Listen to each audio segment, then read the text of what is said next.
Hello मेरे प्यारे दोस्तों, welcome to my channel platform Sandeep sir. तो आइए आज नए वीडियो के साथ पुनः फिर से आपके लिए ग्रुप डी स्पेशल, जो कि बड़ा ही इम्पोर्टेंट होने वाला है। और इस बार हम लोगों ने ठाना है और ग्रुप डी को घर ले आना है। अब घर लेने आने का मतलब क्या है? नौकरी लेकर आना है, ग्रुप डी उठा कर ले चलाना है ना। तो चलिए क्वेश्चन क्या कहता है, क्वेश्चन की ओर हम लोग बढ़ते हैं और किस टाइप से क्वेश्चन और पूछे जाते हैं। पिछले वीडियो में हमने दिया था और इस वीडियो में भी हम क्या है कि उसको बताने की कोशिश किया जाएगा कि भाई इस तरीके से आप काम कर सकते हैं। चलिए देखिए क्वेश्चन किस आधार से आता है, क्वेश्चन की ओर बढ़ते हम लोग हैं। तो क्वेश्चन में कहता है कि यदि किसी संख्या को 16 से भाग देने पर 7 से बचते हैं। देखिए कोई संख्या है, अब इसको कैसे बना सकते हैं, बड़ा ही इंपॉर्टेंट है और आसानी से बनाना हमको है। कैसे बनाना है? किसी संख्या को अगर 16 से भाग दिया जाता है तो कितना बच जाता है? 7 बच जाता है। तो हमसे कहा गया था कि अगर वही संख्या रहेगा और 4 से अगर भाग दिया जाए तो शेषफल कितना बचेगा। अब वही संख्या रहेगा, 4 से अगर भाग देंगे तो शेषफल कितना बचेगा, है ना। तो इस तरीके क्वेश्चन को कैसे हल करना है, बिल्कुल आसानी से चुटकी में हल करना है। कैसे हल करना है दोस्तों, तो सही देखिएगा। सबसे पहला काम देखिए, तो क्या ये संख्या इसको विभाजित कर देती है तो हम देख पा रहे हैं कि जब कर देती है, जब विभाजित कर दे रही है तो इसी संख्या को शेषफल में भाग दे देना है, उसी संख्या से शेषफल में भाग दे देना है। अब बताइए 4 से भागा दे देंगे किस में? 7 में। कितना बार में लगेगा? एक बार में लगेगा। अब 4 में से 7 में से अगर 4 घट गया तो हमारे पास कितना बच जाएगा? 3। ये हमारा क्या बच जाएगा? शेषफल बच जाएगा। ठीक है, इस तरीके का क्वेश्चन हमको पूछता है। समझ रहे होंगे बात को कि अगर इस टाइप से क्वेश्चन आएगा तो किस तरीके से हम लोग क्या करेंगे, हल करेंगे। आगे आते हैं, अगला क्वेश्चन क्या कहता है। अगला क्वेश्चन देखिए, अगला क्वेश्चन कहता है कि 1800 रुपये का 4 वर्ष में किस दर से साधारण ब्याज 200 रुपया हो जाएगा। देखिए अब यहां से क्या है, 1800 रुपया हमारे पास क्या है? मूलधन। बिल्कुल एकदम स्टेप बाय स्टेप समझिए ताकि आपको कहीं तरह की कोई परेशानी नहीं हो। 1800 दिया गया है, जो हमारा क्या है? मूलधन दिया गया। कितना? 1800। अब देखिए समय दिया गया है 4 वर्ष। अब समय दिया गया है 4 वर्ष। दर नहीं दिया गया है लेकिन ब्याज दिया गया है। अब ब्याज कितना दिया गया है? 200 रुपया। अब सोचिए कि हमारे पास ब्याज है, समय है, मूलधन है, तो एगो है कौन नहीं? तो दर नहीं है। तो हमें क्या है? दर निकालना होगा। तो दर बराबर क्या होता है ये आप सब लोग को मालूम होगा। ब्याज गुने 100 बटा मूलधन गुने क्या होता है? समय होता है। अगर नहीं मालूम है तो आप सीख लेंगे इसको। अब चलिए देखिए, ब्याज है तो 200 गुने 100 बटा मूलधन है 1800 गुने समय कितना है? 4 वर्ष है। ये देखिए 9 बार में कट गया, ये देखिए 25 बार में कट गया। 25 बटा 9 का मतलब 9 से 9 दूनी 18, 7 अब बटा कितना? 9। इतना प्रतिशत हमारा क्या आ जाएगा? दर आ जाएगा। तो हमें क्या है कि इस तरीके से साधारण ब्याज के क्वेश्चन भी आते हैं, जो कि हम क्या है आसानी से उसको बिल्कुल चुटकियों में हल करते हैं। चलिए अगले क्वेश्चन की ओर बढ़ते हैं। अगला क्वेश्चन क्या कहता है? चलिए अगला क्वेश्चन हमारे पास कहता है ए की आय बी की आय से 20% कम है। ऐसे देखिए, ए की आय बी से 20% कम है, तो बी के साथ से लगा, इससे कम है 20% का मतलब 100। अब 100 में से 20% कम कर दिया जाए तो 100 का 20% कितना होगा? 20 हो जाएगा। तो अगर हम 20 कम कर देते हैं तो एक को हो जाएगा 80, और दूसरा का कितना हो जाएगा? 100। देखिए तो इसे 20 कम है या नहीं है ना। अब देखिए जब 20 इससे कम है तो हम इसको काट देंगे, 20 × 80 और 20 × 5 = 100। 4 अनुपात कितना आ गया? 5 आ गया। अब हमसे पूछा है क्वेश्चन में पूछा है कि बी की आय ए की आय से कितने प्रतिशत अधिक है। अब देखिए यह इस टाइप का जो क्वेश्चन होता है ना, इसमें अक्सर हम लोग क्या है गड़बड़ा जाते हैं। तो गड़बड़ाना नहीं है, गड़बड़ाने से बचने के लिए क्या करना होगा कि हम इस प्रश्न में कई कुछ शब्द ऐसे होते हैं जिसको क्या है कि आसानी से हम समझ सकते हैं। अब आसानी से क्या समझना है, तो देखिए अगर किसी संख्या के साथ किसी के साथ, ठीक है, अगर से अथवा का लग जाए तो उसका मान क्या हो जाता है? हर हो जाता है। उसका मान क्या होता है, हर हो जाता है। तो सोचिए कि किसी के साथ का अथवा से लग जाए। क्वेश्चन में हमको लिखा है दूसरे पॉइंट में कि बी की आय ए की आय से कितना प्रतिशत अधिक है। अब सोचिए कि किसके साथ से लगा, तो बी की आय ए की आय से, ए के साथ से लगा तो ए का मान है कितना 4, तो 4 कहाँ जाएगा नीचे। लेकिन कहा है अधिक और कम, तो अधिक और कम का मतलब क्या होता है, अधिक और कम का मतलब अंतर होता है। अधिक और कम मतलब कि एक अगर ज्यादा है तो एक अगला क्या होगा, कम होगा। तो मतलब दोनों के बीच अंतर कितना क्या है, 1 का है। तो इसीलिए कहा जाता है कि जब अधिक का चर्चा हो या कम की चर्चा हो तो उसके बदले हम क्या करते हैं, अंतर करते हैं। अंतर कितना का है, 1 का है। 1 है, प्रतिशत पूछेगा कितना से गुना करेंगे, 100 से करेंगे, कट जाएगा ना, तो कितना हो जाएगा ये 25%। हमारा क्या आएगा, आंसर आ जाएगा। यहां तक कोई दिक्कत नहीं होना चाहिए।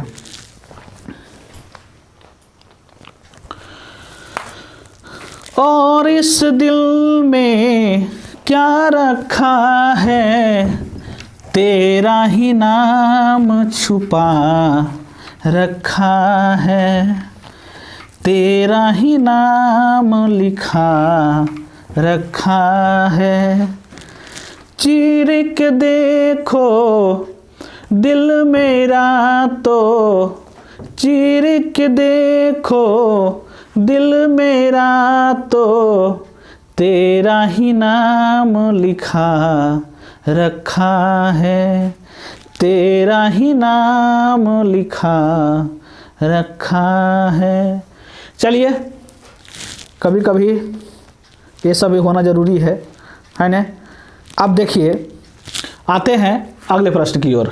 अगला प्रश्न क्या कहता है, कहता है कि प्रथम 30 प्राकृतिक संख्याओं का योग क्या होगा। ऐसे कहा गया था, प्रथम 30 प्राकृतिक संख्या। प्राकृत संख्या हम उसको कहते हैं जो गिनती की संख्या होती है। अब गिनती की संख्या तो 1 से शुरू होती है, ये हुआ। और प्राकृत संख्या कितना जाना चाहिए, 30 तक जाना चाहिए। मतलब कि 1 2 3 डॉट डॉट डॉट डॉट, मतलब कहाँ तक जाएंगे हम लोग, 30 तक जाएंगे। अब सोचिए इसका योग पूछा था, तो देखिए जब लगातार संख्या होता है ना, तो लगातार संख्या में जब योग की चर्चा करता है तो उसमें कितना हो जाता है आपका, देखिए जब लगातार संख्या की चर्चा करेगा तो हो जाएगा यहाँ n × n + 1/2। ये देखिए, इसको योग निकालने का तरीका है। तो n का मतलब होता है कि जो अंतिम संख्या जो होता है उसको हम n कहते हैं। तो अंतिम संख्या 30 हो गया। अब 30 में 1 हम जोड़ देंगे तो कितना, 31। अब बटा कितना, 2, 15 दूनी 30। अब 31 × 15, तो अब गुना कर लीजिएगा, 15 × 45 और 15, 45 और 15 कितना हो जाता है, 60 हो जाता है। 45 और 15, 15 × 45 मानी 450, 450 और 15 इकाई 15, 465 हो जाता है। 465 हो जाता है आपका, 465 हो जाता है गुना करके। ऑप्शन आप ढूंढ लीजिएगा, 4 ऑप्शन में से कई ऑप्शन आपको दिखाई पड़ेगा, है ना। जो प्रश्न में आप देख रहे हैं उसमें आपको मिल जाएगा आंसर। तो 465 हमारा क्या हो जाएगा, इस तरीके से आंसर हो जाएगा, है ना। आगे बढ़ते हैं। अगला क्वेश्चन हमसे क्या कहता है, देखिए अगला क्वेश्चन हमसे कहता है, क्वेश्चन में कहा गया है कि बताइए कि अगर √2 इस तरीके से, देखिए √2 -1/√2 का होल स्क्वायर ऐसा लिखा गया है, का सरलीकृत मान होगा। सरलीकृत मान मतलब सरल करने के बाद उसका मान क्या होगा, हम इस तरीके जानते हैं। देखिए इसका नाम हम लोग रख देते हैं a, इसका नाम रख देते हैं b। अब देखिए हमारे यहाँ एक फॉर्मूला आता है a - b के होल स्क्वायर, तो आता a² - 2ab + b²। इस तरीके से हमारे एक फॉर्मूला आता है। अब इसी पर देखिए एडजस्ट कीजिए, a का मान √2 है, √2 के हो जाएगा होल स्क्वायर, -2 गुने a का मान √2 और गुने b का मान 1/√2 और गुने प्लस, और यहाँ प्लस का चिन्ह हो जाएगा b², तो b का मान 1/√2 के होल स्क्वायर। ऐसे हो गया, ये पूरे पर स्क्वायर चला जाएगा जी, वो ये पूरे पर स्क्वायर चला जाएगा, इस पूरे पर स्क्वायर चला जाएगा। देखिएगा अब स्क्वायर से रूट खत्म, ये 2 बचा, माइनस इससे ही कट गया, ये 2 बचा, अब प्लस 1 का स्क्वायर करेंगे तो 1 और √2 का स्क्वायर करेंगे तो √2 गुने √2 तो √4 हो जाता है। √4 मतलब कि किसका स्क्वायर होता है 4 तो 2 का होता है। अब इससे ही देखिए कट गया, बचा मेरे पास कितना 1/2 हो गया। तो इस तरीके से क्या है कि हमारे सरलीकृत जो प्रश्न आते हैं, जो सरल करने वाले प्रश्न आते हैं, इसको हम आसानी से क्या कर सकते हैं, हल कर सकते हैं। यहाँ तो हमें लग रहा है कि आपको बिल्कुल समझ में आ रहा होगा, है ना, और आगे भी समझ में आएगा, घबराने की जरूरत नहीं है। चलिए अगले क्वेश्चन की ओर हम बढ़ते हैं। देखिए अगला क्वेश्चन हमारे पास कहता है कि ए ने एक रेडियो 180 रुपया में 10% हानि पर बेची। देखिए कितना में बेचा था, 180 रुपया में बेचा था, और जब ऐसा बेचा था ना 180 में, तो हमारे पास 10% की हानि हुई थी। अगर मतलब कि 10% की जो हानि होती है तो 100 में 10 घट जाता है। अब बताइए 180 में बेचा है तो 10% हानि हुआ, यानी कि बेचा होगा कितना प्रतिशत में, तो बेचा होगा 90% में, क्योंकि 10 कम गया तो 100 में से 10 कमेगा तो कितना बचेगा, 90 बचेगा। हमसे पूछा गया कि बताइए कि लागत मूल्य क्या है, मतलब लागत मूल्य का मतलब क्रय मूल्य। अब क्रय मूल्य की चर्चा करता है तो क्रय मूल्य अपने आप में 100 हो जाएगा, 90 दूना 100 दूना कितना हो जाएगा, लागत मूल्य उसका कितना रुपया हो जाएगा, 200 रुपया हो जाएगा। तो हमें इस टाइप के क्वेश्चन को बिल्कुल चुटकी में हल करना है, फुली ट्रिक के साथ, है ना, एकदम धुआं उड़ा दीजिए, धुआं आग लगा दीजिए। कैसे, मतलब आग किसी के घर में नहीं लगाना है, मतलब कि मैथ को इस तरीके से हल कीजिए कि देखे मैथ और भागे कि भाई जल्दी इसको आंसर देके निकलो, है ना। तो इस तरीके से हमको हल करना है। चलिए आगे बढ़ते हैं क्वेश्चन में। क्वेश्चन अगला कहता है हमारे पास कि 300 और 600 के बीच कितनी संख्याएं को 2, 4, 6 से विभाजित किया जा सकता है। देखिए ये इतना खतरनाक क्वेश्चन है कि जिसको लोग क्या है कि देख करके छोड़ देते हैं, भाग जाते हैं देख करके कि आखिरकार कितना हो सकता है, होगा कि नहीं होगा वो कौन जानता है। लेकिन देखिए ये सब मैथ को जो है ना बिल्कुल चुटकी में हल कीजिए। चुटकी में कैसे, देखिए 300 और कितना 600 इसके बीच कहा था, है ना, वैसा कितना संख्या होगा जो 2 से भी कटेगा, 4 से भी कटेगा, 6 से भी कटेगा। तो हम ये पता कर लेते हैं कि 2 से 4 से 6 से इस सभी का एलसीएम होता कितना है, हम पहले ही पता कर लेते हैं। तो बताइए 2, 4, 6 का एलसीएम कितना, तो 12 आएगा। ये तो पता चल रहा होगा। हम एलसीएम जो पढ़ाएंगे आपको तो ये भी पता बताएंगे कि किस तरीके से आपका एलसीएम निकालना आसान होगा। बिल्कुल आप मौखिक निकाल सकते हैं, कलम कॉपी की कोई आवश्यकता नहीं है। तो चलिए हम यहां से करते क्या है कि 300-600 के बीच एलसीएम कितना हो गया 12। अब हमको क्या है, कैसे इसको चुटकी में हल करना से देखिए, ये दोनों के बीच अंतर कर लीजिए। 300-600 के बीच का अंतर कितना होगा, तो 300-600 के बीच का अंतर हो जाएगा कितना, 300 का। अब देखिए यहाँ कितना के अंतर, मतलब एलसीएम कितना आया है 12 आया। अब उसी अंतर को 12 से आप भागा दे दीजिए, तो आपको 12 से ऐसे भागा दीजिएगा तो कितना बार में कट जाएगा, 25 बार में ही कट जाएगा। तो इस तरीके से हमारा आंसर कितना हो जाएगा, 25 हो जाएगा।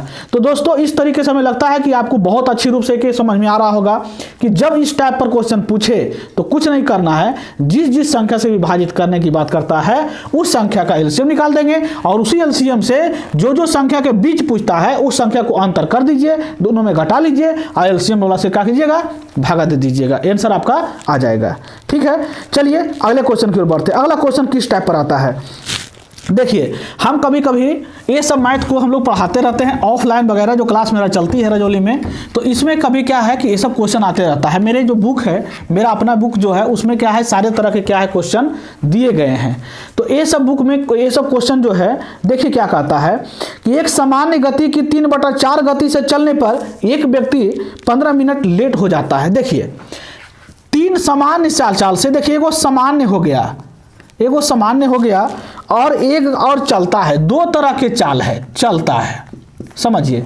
अब एक सामान्य जो हो गया तो जिसके साथ का के की लग जाए उसका मान हर होता है, तो सामान्य 4 हो जाएगा तो चलता है कितना हो जाएगा, 3 हो जाएगा। जिसके साथ अभी देखिए चाल हो गया, तो चाल के उल्टा क्या होता है जी, तो चाल के उल्टा समय होता है। तो समय पलटिए इसको, तो जिधर 4 है उधर 3 हो जाएगा, जिधर 3 है उधर कितना हो जाएगा, 4 हो जाएगा। क्वेश्चन में कहा गया था कि 15 मिनट की लेट होती है, समय दूरी का प्रश्न है, 15 मिनट की क्या होती है, लेट होती है। बताइए इसमें यहाँ कितना का लेट हुआ, 1 का लेट हुआ। हमसे पूछा गया कि बताइए सामान्य समय से कितने मिनट है, सामान्य का समय जो है कितना मिनट है, तो सामान्य वाला समय कितना मिनट है, 3 मिनट है। 3 से गुना कर दें 15 कितना हो जाएगा, 45 मिनट हो जाएगा। इस तरीके से हमारे पास जो प्रश्न आते हैं इसको क्या है, बिल्कुल एकदम चुटकी में हल करना है, उसमें सोचना ही नहीं, बिल्कुल नहीं है। आपको किसी तरह की कोई परेशानी है तो निश्चित तौर पर हमारे कमेंट बॉक्स में लिखें, हम उस परेशानी को दूर करने के लिए बिल्कुल तैयार रहेंगे। आपको जिस तरह से मैथ प्रॉब्लम है आप कमेंट बॉक्स में उस मैथ को डालिए, हम देखेंगे और उस मैथ को हम फिर क्या है आपके पास हम वीडियो के माध्यम से पहुंचाएंगे, है ना। तो दोस्तों देखते हैं अगला क्वेश्चन हमारे पास कहता है कि किसी समचतुर्भुज के विकर्ण 35 मीटर व 24 मीटर है, इसका क्षेत्रफल वर्ग मीटर में क्या होगा। देखिए विकर्ण दिया गया है, विकर्ण, तो विकर्ण कितना दिया गया है, एगो दिया गया है आपका 35 मीटर, एगो दिया गया है 24 मीटर। तो हमसे पूछा है कि बताइए समचतुर्भुज का क्षेत्रफल। अब बताइए समचतुर्भुज का क्षेत्रफल कितना होगा, तो होता है 1/2 गुने d1 गुने d2, यानी कि विकर्णों का गुणनफल। ठीक है, विकर्णों का गुणनफल, तो 1/2 तो लिखेंगे ही। अब बताइए विकर्ण को 35, दूसर का विकर्ण कितना, दूसर का विकर्ण 24, काट दीजिए 2 से, 12 दूनी 24, 35 गुने 12। अब यहाँ से 35 दहें 350 और 35 दूना 70, 420 हमारा क्या आ जाता है, आंसर आ जाता है। तो हमारा आंसर कितना हो जाएगा, 400,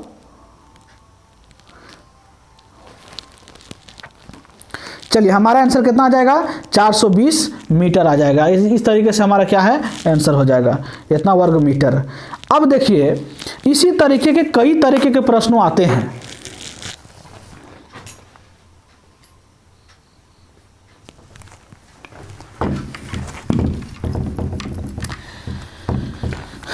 देखिए दोस्तों मेहनत कीजिए, मेहनत से बड़ा कुछ नहीं है। लोग कई बार हम लोग सुने हैं, अक्सर सुनते आए हैं कि मेहनत सर मेरा किस्मत ही साथ नहीं दे रहा है। कभी ये भी सुनने को मिलता है कि सर हमको भाग्य साथ नहीं दे रहा है। लेकिन भाग्य और मेहनत ये दोनों में बहुत अंतर होता है। अब अंतर क्या होता है, तो मेहनत वह सीढ़ी है जिसके जरिए आप मंजिल तक जा सकते हैं, लेकिन भाग्य एक लिफ्ट के समान है और लिफ्ट कभी भी बंद हो सकते हैं, लेकिन सीढ़ियाँ कभी बंद नहीं होती, वह आपको निश्चित तौर पर आपकी मंजिल तक ले जाएगी। इसलिए आप सीढ़ियों के द्वारा चढ़ने का प्रयास करें, ना कि आप लिफ्ट के द्वारा, क्योंकि लिफ्ट जो होता है किसी दूसरे का सपोर्टर होता है और किसी दूसरे के द्वारा वह चलता है। अगर जिस दिन उसका सपोर्ट करने वाला रुक जाएगा, लिफ्ट आपके अपने आप रुक जाएंगे। लेकिन मंजिल तक जाने वाली जो सीढ़ियाँ होती है वह होती है मेहनत की सीढ़ी, और उस मेहनत की सीढ़ी से जो चलता रहा निश्चित तौर पर उसको मंजिल मिलेगा ही। इसलिए हमें यह नहीं घबराना है कि कब मिलेगी, जरूरत पड़ने पर आप अंत तक लड़ते रहिए, जरूर आपको सफलता मिलेगी। आप हार नहीं माने, जिस समय आप हार मान गए उसी समय आपका पतन तय है। इसलिए आप हार नहीं माने, आप उस समय तक लड़ते रहें जब तक क्या है आपको मंजिल नहीं मिल जाती है। चलिए अगले क्वेश्चन की ओर बढ़ते हैं। अगला क्वेश्चन देखिए क्या कहता है। क्वेश्चन हमसे कहता है कि एक 240 मीटर लंबी ट्रेन 160 मीटर लंबे पुल को 20 सेकंड से गुजर जाती है। तो कहता है ट्रेन की गति क्या है किलोमीटर प्रति घंटा में। देखिए यहां से क्या है कि दूरी, तो दूरी जब भी दिया जाता है तो ट्रेन की दूरी है 240 मीटर लंबी और एक 160 मीटर लंबे पुल है। देखिए कभी कभी देखते हैं, कभी कभी पुला को पार करता है, उस समय हम लोग जिस समय मतलब क्या है कि देखते हैं कि पुल पार कर रहा है, कितना बड़ा पुल है। तो वही तरीके से क्या दिया गया है कि एक 240 मीटर जो दिया गया है कोई ट्रेनों की लंबाई है और पुला की लंबाई कितना है 160 मीटर है। कितना 160 मीटर। आप सोचिए कि हम लोग ये भी सोचते होंगे कि अरे पुला तो पुला ट्रेनों पार करेगा तो पुला का लंबाई कौन सी निकलेगा, ट्रेनों में लंबाई रहेगा उतने में पार होगा। नहीं, हम लोग जब पुल को पार करते हैं तो उस समय हमारे पास ट्रेन की लंबाई और उसके बाद पुल की लंबाई, दोनों की लंबाई जुट जाती है उस समय, और दोनों जुटने के बाद हमारे पास लंबाई कितना हो जाता है, ये 400 हो जाता है। टोटल कितना 400 मीटर हो जाती है। तो हम जब भी अगर किसी पुल को पार करते हैं तो हमारे पास दूरियां हम सफर किए तो सफर नहीं बल्कि 240 मीटर ट्रेन का लंबाई नहीं, मतलब वही सफर नहीं किए हैं, हम सफर किए हैं, हम टोटल सफर किए हैं 400 मीटर की दूरी सफर किए हैं, क्योंकि 160 मीटर लंबा पुलों को तो पार किए हैं। अगर ठीक है हम कहें कि नहीं हम तो पहला बोगी में बैठल हैं तो हम उतना कैसे पार करेंगे, जरूरी नहीं है, हो सकता है कि आप अंतिम बोगी में बैठल हो।